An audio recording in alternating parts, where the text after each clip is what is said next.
नमस्कार, मैं हूं आपके साथ लकी मौर्य और आप देख रहे हैं टीएफटी न्यूज। इस वक्त की सबसे बड़ी खबर पश्चिम बंगाल और बांग्लादेश से जुड़ी हुई है, जहां हिंदुओं की सुरक्षा, लोकतंत्र और 1971 के मुक्ति संग्राम की यादों को लेकर सियासत एक बार फिर तेज हो गई है।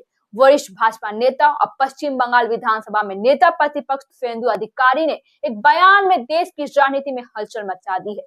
सुवेंदु अधिकारी ने बांग्लादेश में अल्पसंख्यक हिंदुओं पर हो रहे कथित अत्याचारों को लेकर बेहद ही कड़ा और भावनात्मक बयान दिया है।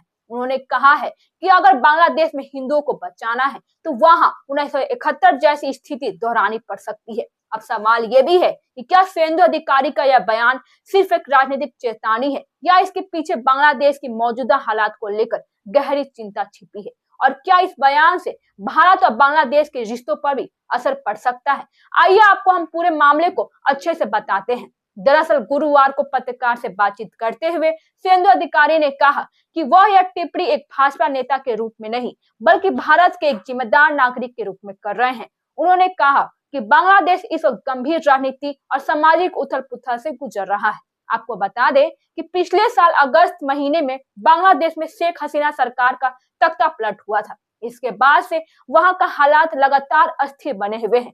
अंतिम सरकार के मुखिया मोहम्मद यूनिस के नेतृत्व में देश चल रहा है, लेकिन सुवेंदु अधिकारी का आरोप है कि यह सरकार हिंदुओं और अन्य अल्पसंख्यकों के मन में भरोसा पैदा करने के लिए भी नाकाम हो रही है।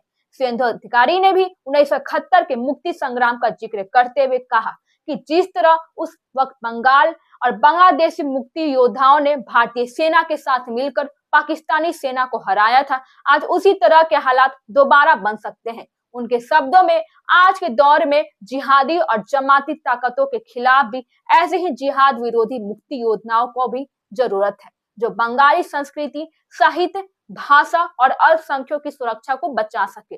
उन्होंने साफ कहा कि जो लोग बांग्लादेश को एक लोकतांत्रिक, समावेशी और धर्मनिरपेक्ष देश बनाना चाहते हैं, उन्हें आगे आना ही होगा।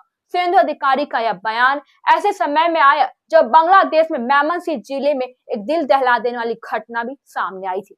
18 दिसंबर की रात 25 वर्षीय हिंदू युवक दीपू दास की भीड़ और द्वारा बेरहमी से हत्या कर दी गई। दीपू एक कपड़े की फैक्ट्री में काम करता था। पहले से उसे पीटा गया, फिर पेट से लटकाया गया और बाद में उसके शव को आग के हवाले कर दिया गया। इस घटना ने न सिर्फ भारत में बल्कि अंतर्राष्ट्रीय स्तर पर भी आक्रोश पैदा कर दिया है। संयुक्त राष्ट्र समेत कई मानवाधिकार संगठन ने इस घटना की कड़ी निंदा की है। सुवेंदु अधिकारी ने गुरुवार को दीपू दास के पिता से फोन पर बात की। उन्होंने पीड़ित परिवारों से पूरी घटना की जानकारी ली और गहरी संवेदना व्यक्त भी की।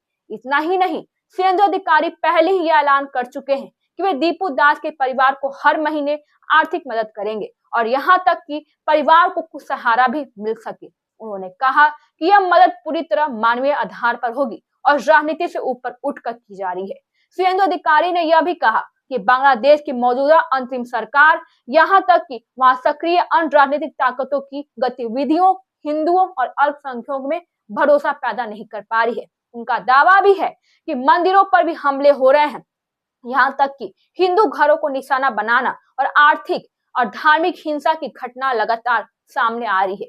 हाल की उन्होंने यह भी कहा कि भारत सरकार पूरे घटनाक्रम पर कड़ी नजर बनाए हुए है और समय आने पर उचित कदम भी उठाएगी। इस बयान के बाद पश्चिम बंगाल की राजनीति भी गर्मा गई है। टीएमसी और वाम दलों ने सुवेंदु अधिकारी पर उकसावे वाली राजनीति करने का आरोप लगाया है। वहीं भाजपा समर्थकों का कहना है कि सुवेंदु अधिकारी ने जो भी कहा वो बांग्लादेश में हिंदुओं की वास्तविक स्थिति की ओर ध्यान दिलाने की कोशिश है। राजनीतिक जानकारों का मानना भी है कि 2026 के बंगाल विधानसभा चुनाव से पहले भी बांग्लादेश का मुद्दा राज्य की राजनीति में बड़ा फैक्टर बन सकता है।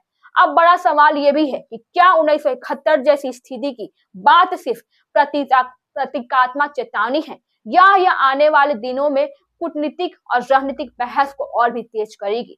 फिलहाल इतना तो तय है कि बांग्लादेश में हिंदुओं की सुरक्षा, लोकतंत्र की बहाली और वहां की राजनीतिक अस्थिरता भारत की राजनीति में एक अहम मुद्दा भी बनती जा रही है। हम इस पूरे घटनाक्रम पर लगातार नजर बनाए हुए हैं। जैसी कोई जानकारी सामने आएगी वैसे हम आपसे सबसे पहले अपडेट करेंगे। फिलहाल अभी के लिए बस इतना ही। मैं हूं आपके साथ लकी मौर्य। टीएफटी न्यूज पर हमारे चैनल को सब्सक्राइब कीजिए और शेयर कीजिए।